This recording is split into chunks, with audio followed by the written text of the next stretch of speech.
بسم اللہ الرحمن الرحیم وَقَضَىٰ رَبُّكَ أَلَّا تَعْبُدُوا إِلَّا إِيَّاهُ وَبِالْوَالِدَيْنِ إِحْسَانًا۔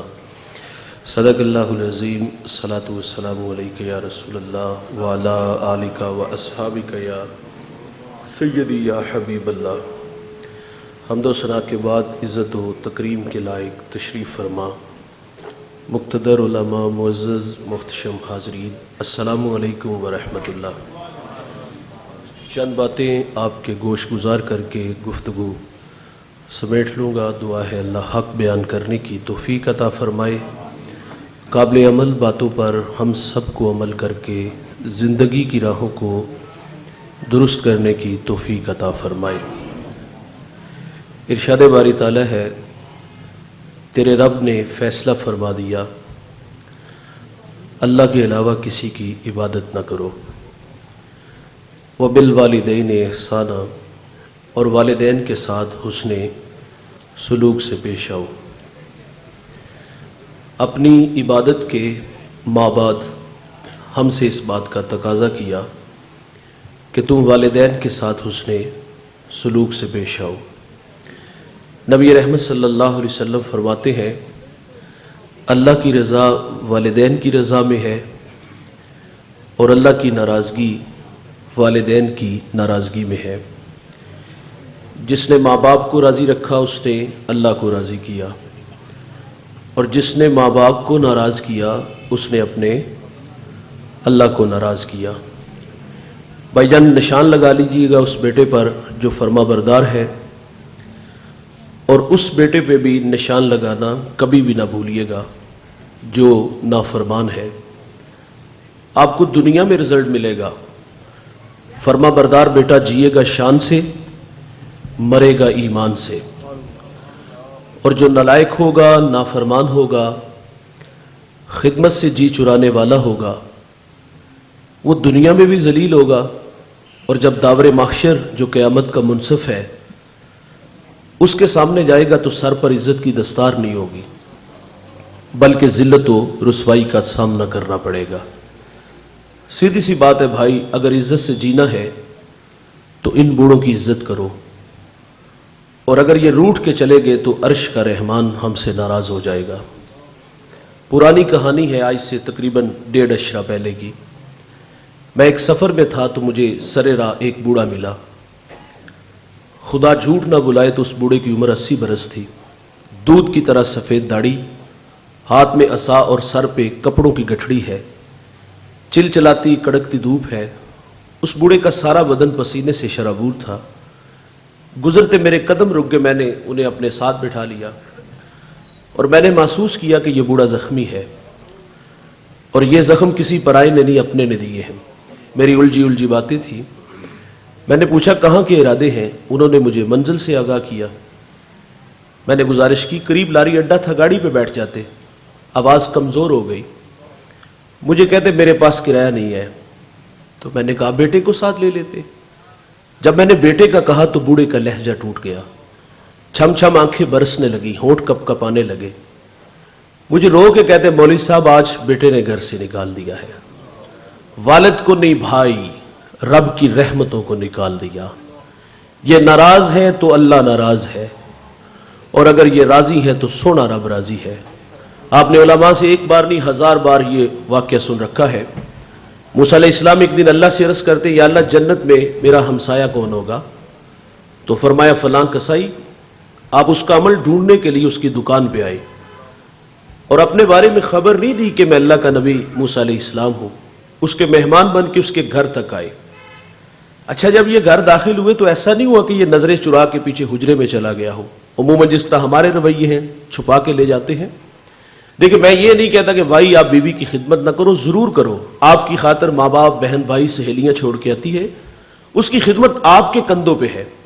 لیکن میرا کہنا ہے جنہوں نے پالا پوسا جوان کیا، ہمیں یہاں تک لا کے کھڑا کیا، انتہائی معذرت سے ایک جملہ عرض کروں گا، ان سے 100 روپیہ چھپا کے لے جاتے ہوئے کیا ہمیں شرم نہیں آتی؟ اس کی حیثیت ہی کیا ہے؟ خیر، موسیٰ علیہ السلام فرماتے ہم جب گھر میں داخل ہوئے تو میں نے کیا دیکھا؟ اس نے سب سے پہلا کام یہ کیا، لکڑیاں جمع کی، آگ جلائی، اس پہ ہنڈیاں رکھی، اور اپنے ہاتھوں سے کھانا بنایا۔ جب کھانا پک گیا تو چارپائی پہ ایک نحیف سی بڑھیا تھی، اسے اٹھایا اور نوالے توڑ توڑ کے اس کے منہ میں رکھے. جب اس بوڑھی ماں نے کھانا کھا لیا تو وہ بڑبڑانے لگی, کچھ کہنے لگی. موسیٰ علیہ السلام فرماتے یہ کون ہے؟ تو اس نے کہا یہ میرے ماں جی ہے. فرمایا یار یہ کچھ کہہ رہی ہیں. تو وہ زیر لب مسکرا دیا. کہتا ماں کہتی ہے اللہ جنت میں تمہیں موسیٰ علیہ السلام کا پڑوس عطا فرمائے. تعجب سے کہتا ہے بھائی جان آپ ہی بتاؤ نا, کہاں اللہ کے نبی موسیٰ علیہ السلام اور کہاں میں؟ طبیعتوں میں نشہ پیدا ہو جائے گا. موسیٰ علیہ السلام فرماتے ادھر دیکھ. آپ فرماتے میں تیرے سامنے کھڑا ہوں. او بھائی خدمت نبی سے ملا دیتی ہے. یہ بہت بڑی دولت ہے. اس دولت کی قدر میرے بھائی دنیا میں کرو. مرنے کے بعد ہم نے دیکھا لوگ لکیر پیٹتے ہیں. ختم کے موقع پر انواع و اقسام کے کھانے پھل, اور باقاعدہ ہم تاکید کرتے ہیں مہنگے سے مہنگا پھل آئے. 2 ماہ قبل ڈاکٹر نے تاکید کی تھی اچھی غذا کی ضرورت ہے, وہاں شاپر چھپا کے لے جاتے تھے. آج آدھی مسجد بھر دی. زندگی میں کھلاؤ نا بھائی. مرنے کے بعد ہم دیکھتے جوتے اتار کے جاتے, الٹے قدم آتے قبرستان میں. تو کیا یہ ادب ہم نے زندگی میں کیا؟ زندگی میں تو گالیاں دیتے رہے, برادری میں پرے, پنچایت میں رسوا کرتے رہے. تو ان کی قدر بھائی زندگی میں کرو. یہ ایک بار آتے دوبارہ نہیں آئیں گے. اور اگر یہ روٹ کے چلے گئے نا, زندگی سے آپ راستہ مانگو گے, زندگی آپ کو راستہ نہیں دے گی. یہ بہت بڑی دولت ہے. اور یہ جو ماں باپ ہوتے نا بھائی, یہ بور کے درخت کی طرح ہوتے ہیں. میرا تعلق ایک دیہات سے ہے. ہمارے دیہاتوں میں جب لائٹ چلی جاتی ہے تو ہم 4 پائیاں اٹھا کے اس درخت کے نیچے آ جاتے ہیں. گھنا ہوتا ہے, نیچے بیٹھنے والے آسودگی محسوس کرتے ہیں, اور یہ احساس نہیں ہوتا کہ اس درخت نے اپنے اوپر دھوپ کتنی برداشت کی ہے, کتنی دھوپ برداشت کر کے ہمیں ٹھنڈا سایہ دیا. قدر نعمت زوال نعمت کے بعد ہوتی ہے. اس درخت کی قدر اس وقت ہوتی جب کاٹ لیا جائے, ہٹا لیا جائے. مجھے بتائیے گا جہاں کبھی شجر تھا, لائٹ چلی جائے, آپ 4 پائی اٹھا کے اس کے نیچے آؤ, آسودگی ملے گی؟ دیوار کا سایہ ڈھونڈیں گے, آسودگی نہیں ملے گی. بھائی جان یہ جو ماں باپ ہوتے ہیں یہ بوڑ کے درخت کی طرح ہوتے ہیں. یہ سارے زمانے کے دکھ, آزمائشیں, تکلیفیں اپنے اوپر لے لیتے ہیں, لیکن اپنی اولاد کو تتی ہوا نہیں لگنے دیتے. میں رات کا مسافر ہوں, اکثر لیٹ گھر جاتا ہوں. میں جب بھی کسی بڑے شہر سے گزرتا ہوں رات 2-3 بجے, تو میں دیکھتا ہوں فیکٹریوں سے جوان بوڑھے کام سے فارغ ہو کے گھروں کی طرف جا رہے ہوتے ہیں. جوانوں کو دیکھ کے کبھی بھی تعجب نہیں ہوا. بات سمجھ میں آتی ہے, یہ خوابوں کی دنیا میں رہتے ہیں اور خوابوں کی تکمیل کی دوڑ ہے. یہ شہر گجرانوالہ کا امیر ترین شخص بننے کا خواب دیکھتا ہے. یہ برادری میں, محلے میں, بستی میں بڑا بننے کا خواب دیکھ رہا ہے. اس لیے 8 سے 18 گھنٹے کام کیے, فیکٹری میں 18 گھنٹے کام, پردیس کے دھکے اس لیے کھائے. جوانوں کو دیکھ کے کبھی تعجب نہیں ہوا. تعجب تو بوڑھوں کو دیکھ کے ہوتا ہے کہ یہ وقت آرام کا تھا, یہ وقت خدمت کروانے کا تھا. یہ تو گھر سے سائیکل پہ چلتا ہے, 10 جگہ سانس لے کے فیکٹری تک پہنچتا ہے. بعض کا کام سے تھک کے بیٹھ جائے تو مالک گالی بھی دیتا ہے. کیا مصیبت پڑی ہے فیکٹری میں 18 گھنٹے کام کرنے کی؟ پھر یہ احساس کبھی کبھی روکتا ہے, یار پیٹ نہیں لگا, اس کی بھی تو آگ بجھانی ہے, اس کے بھی تو کچھ تقاضے ہیں, شاید کہ پیٹ کے لیے اتنی محنت. لیکن جب میں عمر دیکھتا ہوں, منہ میں دانت نہیں, انواع و اقسام کے کھانے پھل نہیں کھا سکتا, یہ بوڑھا اپنی ذات پہ کیا خرچ کرتا ہوگا؟ صبح چائے رس, رات کو دلیا. اپنی ذات پہ 50 روپے خرچ کرنے والا فیکٹری میں 18 گھنٹے کام کیوں کرتا ہے؟ میں ماں باپ کی عظمت کو سلام پیش کرتا ہوں. ان کے پیش نظر ہوتا ہے, پہلے بچے چھوٹے تھے, اسکول پڑھتے تھے, اب کالج میں, یونیورسٹیوں میں پڑھتے ہیں. تعلیمی اخراجات بڑھ گئے, اور وہ تعلیمی اخراجات پورے کرنے کے لیے ہمارا بوڑھا باپ فیکٹری میں 18 گھنٹے کام کر رہا ہے, اور ہماری بوڑھی ماں گھر میں سلائی مشین چلا رہی. یار نظر والی اینک لگ گئی. شہر میں آ کے پڑھنے والوں بھول گئے ہو کس کی ماں نے کتنا زیور بیچا ہے, اور یہ ہمیں بڑا دیکھنے کے لیے خود ہارتے رہے. ان کے پیش نظر یہ بھی ہوتا ہے کہ ہم پڑھے لکھے نہیں, کل کو ہمارے بچے ہماری جگہ پہ نہ آ کے کھڑے ہو جائیں. یہ ہماری خاطر ہارتے رہے. لیکن صد افسوس دوست, جب ہم بڑے ہوئے نا تو ماں باپ چھوٹے ہو گئے. یہ تو کوئی انگلش کا کوئی ٹیڑھا میڑھا لفظ بول دے, اولاد مذاق اڑاتی ہے.